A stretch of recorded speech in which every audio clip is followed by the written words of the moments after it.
Okay, welcome to the deep dive. Uh-huh. Imagine this. You're in an emergency, you dial 911, Mm-hmm. you expect help to arrive fast. But what really happens the moment you make that call? It seems like such a simple act, right? Seems simple. Just three numbers. Sure. But behind that dial tone is an incredibly complex system, a vital network that has evolved dramatically over decades. Absolutely. It's far more than just picking up a phone. Today, we're taking a deep dive into the world of 911 emergency systems, really digging into how your calls get routed, Okay. what critical information gets gathered almost instantly, and, the layers of technology that make sure the right help finds you exactly where you are based on the sources you shared with us. Our mission in this deep dive is to really unpack that complexity. Yeah. We'll look at the different generations of these systems, sort of break down the key technical components that make it all function, Right. and trace the actual journey your emergency call takes from your device all the way to getting responders dispatched quickly and efficiently. And here's where it gets truly fascinating. It's understanding that journey, how it started from a remarkably simple concept and became the sophisticated, interconnected network we rely on today. Okay, so let's unpack this from the beginning then. Where did the idea for a single emergency number even come from? Well, the concept itself, the idea of a universal number, was first formally recommended way back in 1957. Originally, it was mainly focused on reporting fires. Huh, okay, just fires initially. Yeah, primarily. But the first actual system implementing the 911 number didn't appear until 1968 in Haleyville, Alabama. That was the birth of what we call Basic 911. So basic sounds, well, pretty basic. What did that early system actually do? Its function was pretty straightforward. Provide one easy-to-remember number for emergencies within a community. When you dialed 911 on a landline back then, Right? the call was routed through a telephone company central office and then automatically directed to a single designated public safety answering point, or PSAP. A PSAP, that's the call center, the dispatch center. Exactly. That's where the dispatchers work. Just one PSAP, that immediately sounds limiting.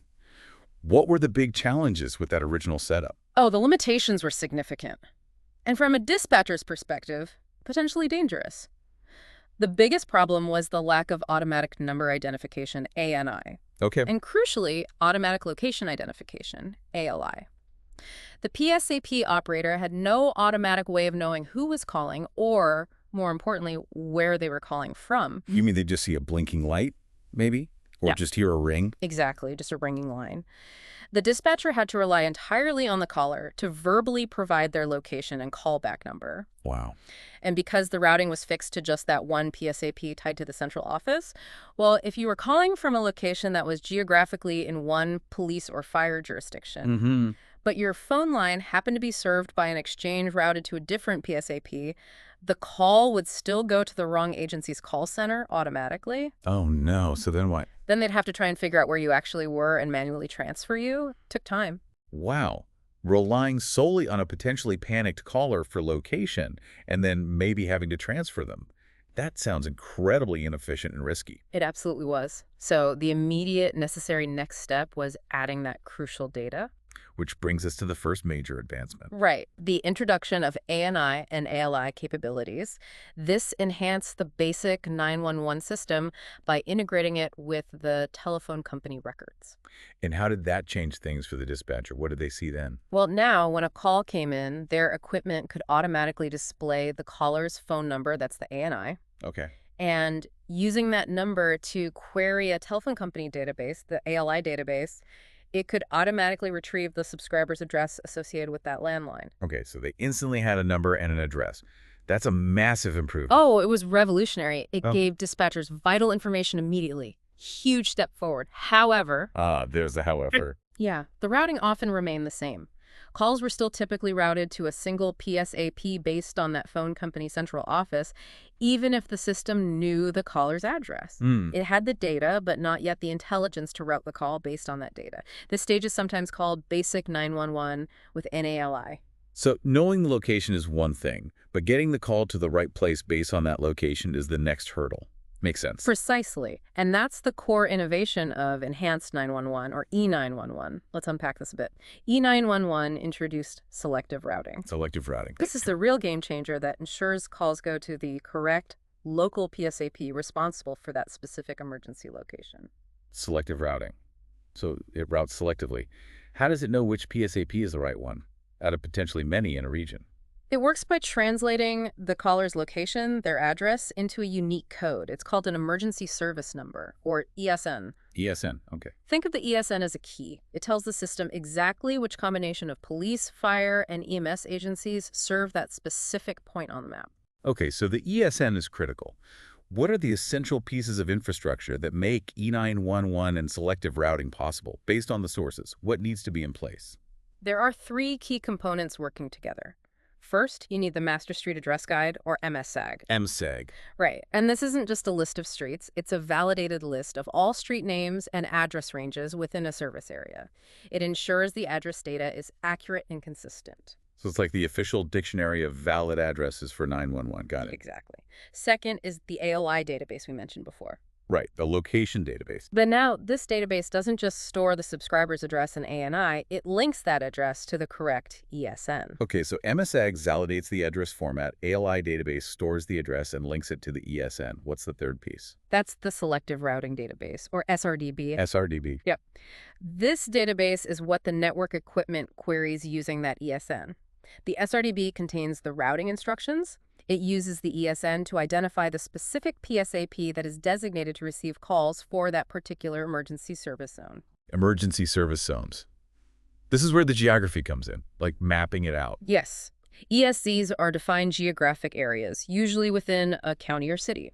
Each ESC is assigned a unique ESN, and that ESN represents the specific set of emergency service agencies, police, fire, EMS that are responsible for calls originating within that zone. I see. The system writes the call based on which ESZ the caller's address falls into. So the ESN essentially maps a tiny slice of geography to the specific agencies that serve it, and the selective routing system uses that ESN to send the call to the PSAP serving those agencies. That's much, much smarter than just routing by phone exchange. Absolutely. It's the difference between sending all calls to maybe the main county PSAP and sending each call directly to the PSAP with jurisdiction at that precise location. Yeah. But, and this is important, keeping the MSO, ALI, and SRDB accurate requires immense data management effort. Oh, I bet. And coordination between telecom companies, local governments, and PSAPs. That's a constant challenge. I can only imagine the complexity of keeping those databases perfectly aligned. As addresses change, new streets are built, jurisdictions shift. It's one of the, hidden complexities of E9-1-1. It takes a lot of work behind the scenes. Now, here's where it gets really interesting, I think. The 911 system was designed for fixed landlines. What happened when everyone started ditching landlines for mobile phones and, later, internet-based calling? Well, the system had to adapt drastically. Enhanced 911 for wireless was the first big step. It involved introducing technologies to try and get a wireless caller's location. Which is much harder, right? Much harder than a fixed landline, yeah. Early methods might just give you the location of the cell tower the phone was connected to, which isn't very precise at all. It's gotten better over time with GPS and other methods. And then came Voice over Internet Protocol, or VoIP, like services using your home internet connection for phone calls. Right. E9-1-1 for VoIP became the essential next step as internet phone services proliferated. What was the unique challenge with VoIP compared to mobile or landlines? Why was that different? The biggest challenge is mobility and location validation.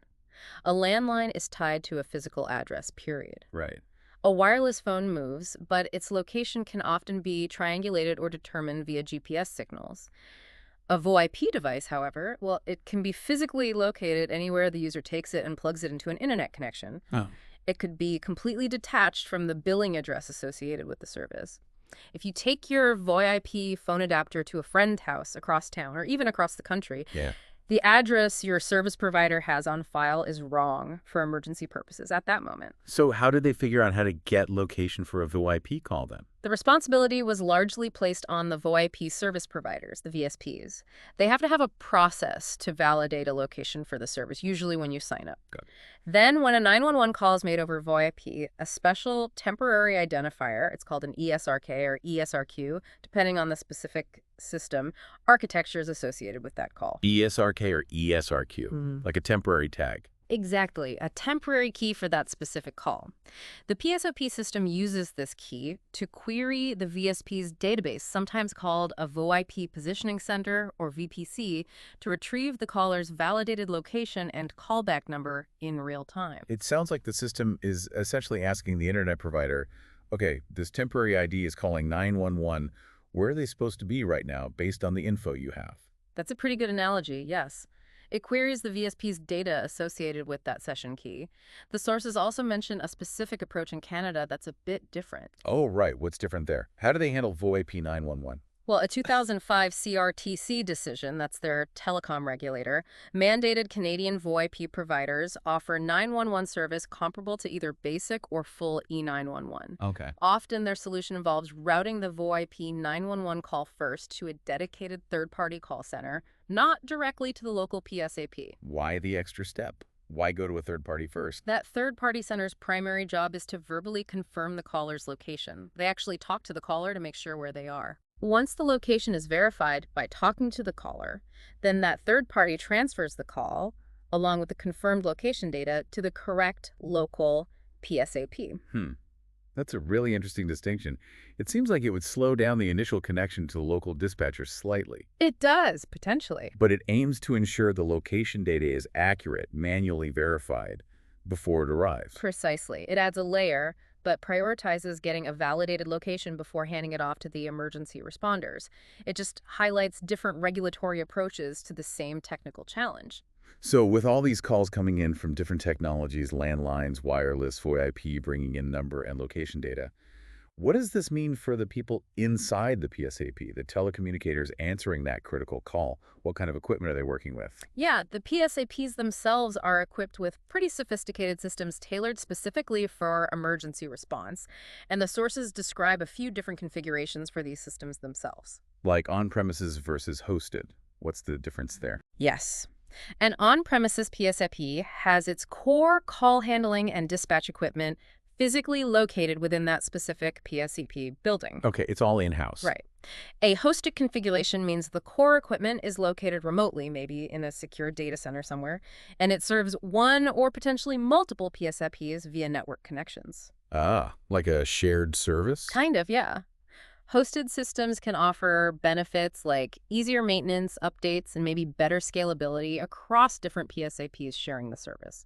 Beyond the main phone system that handles the call itself, what else is essential inside that room? What support systems do they need? Well, reliability and accountability are huge. So recording equipment is absolutely critical. Recording everything. Everything. Every incoming 911 call, administrative line call, and all radio transmissions are recorded for quality assurance, investigations, and liability. They also have instant recall recorders at each workstation, letting a dispatcher quickly play back the last few seconds or minute of a call if they miss something important in the heat of the moment. And keeping the lights on, obviously. Power must be critical. Absolutely non-negotiable. Electrical equipment includes uninterruptible power supplies or UPS systems. Like battery backups. Exactly. They provide short-term battery backup during a power flicker or brief outage, keeping things running seamlessly. For longer outages, robust generators, often powered by natural gas, diesel, or sometimes gasoline, are essential to keep everything running indefinitely. And they have to test those regularly, I assume. Oh, yeah. Regular testing of those generators is a critical operational task. You have to know they'll work when needed. Okay, now to the heart of the operation, how they manage the incident itself once the call is answered. That's the Computer-Aided Dispatch System, or CAD. CAD. CAD. Heard that term a lot. CAD is really the central nervous system of the PSAP. It automates so many tasks, managing the call-taking queues, helping dispatch units, tracking the status of those units, like en route, on scene, available, basic reporting. Its primary goal is to significantly reduce the time from when an emergency is reported to when the appropriate responders are actually dispatched and on their way. So when the call comes in and the NALI data pops up, that's usually displayed right on the CAD system screen for the dispatcher. Exactly. The CAD system takes that location data, the phone number, and helps the dispatcher create an incident record quickly and accurately.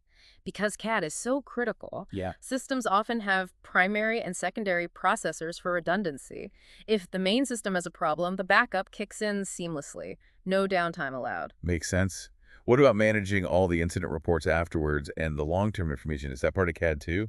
That's often handled by records management systems, or RMS. RMS? Yeah. RMS is typically integrated with, or sometimes it's an extension of, the CAD system. It's used for generating the formal incident reports, managing cases, storing long-term information for analysis or legal needs. So it's like the archive and analysis tool. In a way, yes. And RMS can also link to external databases, things like the DMV, Department of Motor Vehicles. Right, for vehicle information registration checks, or NCIC. National Crime Information Center. Exactly. For checking criminal history, warrants, stolen property alerts. This gives responders more situational awareness before they even arrive on scene. So CAD is the live action system getting help out the door, and RMS is the historical record and the tool for deeper information lookups. That's a good way to summarize their core functions, yeah. Though they really work hand in hand in a modern PSAP. How do dispatchers visualize where the call is coming from and where their units are in the field? It can't just be text on a screen. No, absolutely not. That's where mapping and GIS, Geographic Information Systems, come in. GIS mapping. Okay. These systems display the caller's location graphically on a digital map right on the dispatcher screen. They can also show things like cell tower locations for wireless calls, jurisdictional boundaries, fire hydrants, and critically, the location of available response units. Seeing it visually must help a lot. Oh, immensely. It helps dispatchers confirm details, understand the geography, maybe identify potential hazards nearby, and find the fastest route for responders. And tracking those response units moving on the map, how does that work? That's automatic vehicle location, or AVL. AVL. Using GPS devices installed in emergency vehicles, police cars, fire trucks, ambulances, AVL provides real-time tracking. The dispatcher sees icons representing those vehicles moving on their map display. So they know exactly where everyone is. In real time, yes. This allows them to quickly identify and dispatch the closest, most appropriate unit to an incident, which is huge for reducing response times. They don't have to guess who's closest. They can see it. What about ensuring the system is accessible to everyone, including, say, callers who are deaf or hard of hearing? That's essential. TTY-TDD equipment must be available in PSAPs. TTY-TBD. Teletypewriter. Yes, or telecommunications device for the deaf. This ensures compliance with regulations like the Americans with Disabilities Act, ADA, allowing text-based communication for those who cannot use voice telephony. Good. And finally, how does the dispatcher get all this information out to the officers or firefighters heading to the scene? Radio is still used, right? Oh, radio is still absolutely key for voice communication, but much of the detailed information, status updates, and those database queries we talked about are handled through mobile data terminals, or MDTs. MDTs. The computers in the cars. Exactly. The computers are rugged tablets installed in emergency vehicles. MDTs allow field units to access incident details directly from CAD, run their own queries through RMS to databases like DMV or NCIC, and send status updates back to dispatch, en route, on scene, clear, all digitally. The technology is evolving too, moving from older, slower radio-based data systems to using faster commercial cellular networks for richer data exchange between the PSAP and the field units. So inside that PSAP, it's this really dense, interconnected environment of systems: phones, CAD, RMS, maps, AVL, recorders, power backups. Yeah. All designed to process information and coordinate resources under intense pressure. It really is a hub of technology and critical human decision-making working together. It sounds incredibly complex. The sources also describe different ways PSPs themselves can be organized, different types. Yes, not all PSAPs function in the same structural way. The most common model you hear about is the primary PSAP. Right. They receive 911 calls directly from the public. That's your first point of contact. What's a secondary PSAP? Secondary PSAPs receive calls that are transferred from a primary PSC. For example, let's say a city police department PSAP gets a call that's purely a medical emergency. Right. They might take the initial information and then transfer the call to a dedicated county EMS dispatch center. That EMS center would function as a secondary PSAT for that specific call type. It specializes. Got it.